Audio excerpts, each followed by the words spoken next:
Okay, thank you for being part of this conversation. I hope it finds you well. I'm Samuel Musa, and I'm the CEO of Delicate Facts. I'm a journalist. I've written stories. Now, I need us to first dive into context of what is happening in our country. Uganda, the Pearl of Africa. Every person has a story to tell. Uganda, at the moment, consists of more than 45 million people, averagely 50. Most of these people are not employed. In the recent census in 2024, it indicates that between the age of 18 and 35, those people constitutes to 71% of Uganda's population.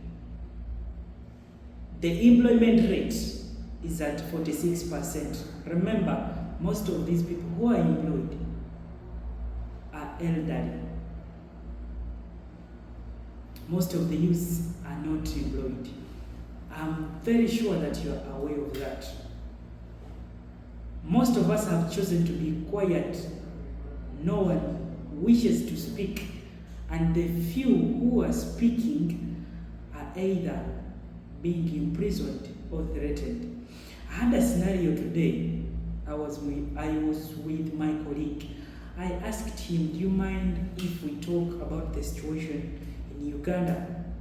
The one statement he told me that my family, every person is worried of his family. But let's ask ourselves, how are we going to survive this fear of my family if we can choose to secure our families by being silent? I don't think that this is what we are supposed to do. Now, MTV was closed. This was not a right decision. If you may follow the Constitution, Article 29, Article 39, Article 40, Article 41, Article 50 of the Constitution. All these were broken. But are we surely safe if the Constitution can be overthrown, even when we are still alive? I understand there are people in Uganda who are rejoicing, most especially the ones who are in NRM and the ones who are in PLU. I understand that. But I want to ask you honestly, is this what you wish for our country to be attached to? Surely, you seem not to be bothered about what is going on in our country. It is sad. Now, if we may go into history, in 2007, Venezuela had a president of such a kind. If I may be specific, in 2007, President Hugo Chavez refused to renew the broadcast license of RCTV, Radio Caracas Television, Venezuela's eldest independent network, replacing it with a state-run channel. Loyalists rejoiced, celebrating the end of this. Go and read about the history of Venezuela. You'll understand what I'm talking about. If I may be in particular talk about the closure of VTV. On top of that, over the next 15 years, the regime shut down more than 200 radio stations in the country. The ending, what began as a celebration of a political dominance ended in an economic and social catastrophe. Today, Venezuela suffers under crushing authoritarianism and economic collapse that saw GDP shrink by 75%.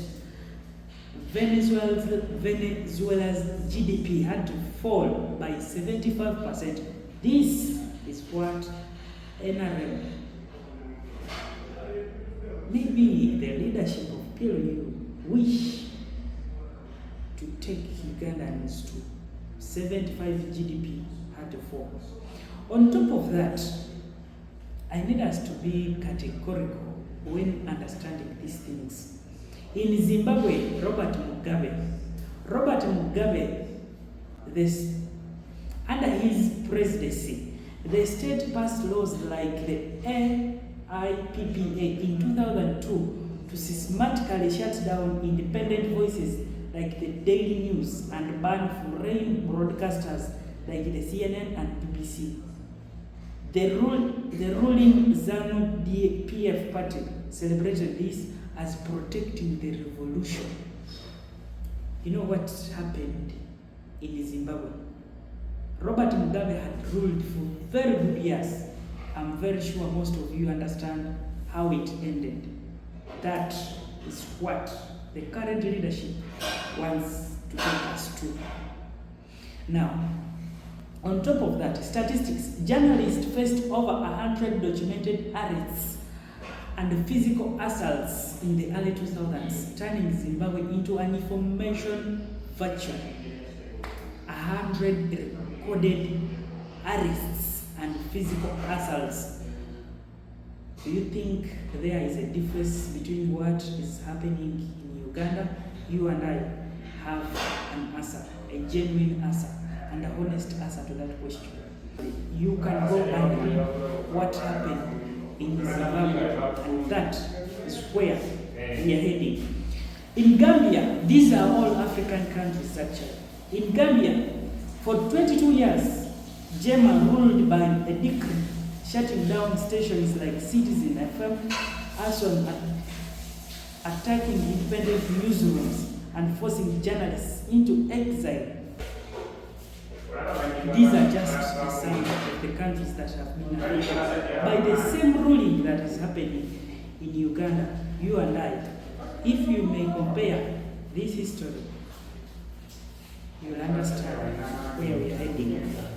Without taking much of your time, I'm Samuel Busa, and this is Delicate Facts. Thank you for being part of me tonight. I hope that you'll be there when this and more stories happen, or scenarios of what we anticipate happen. I just record this to ensure that I do my part as a journalist. When the worst comes, it should be new. We should be prepared for it. And I hope that when it comes, it will not be selective on who absconded or who distaste himself on what is currently happening. Thank you so much.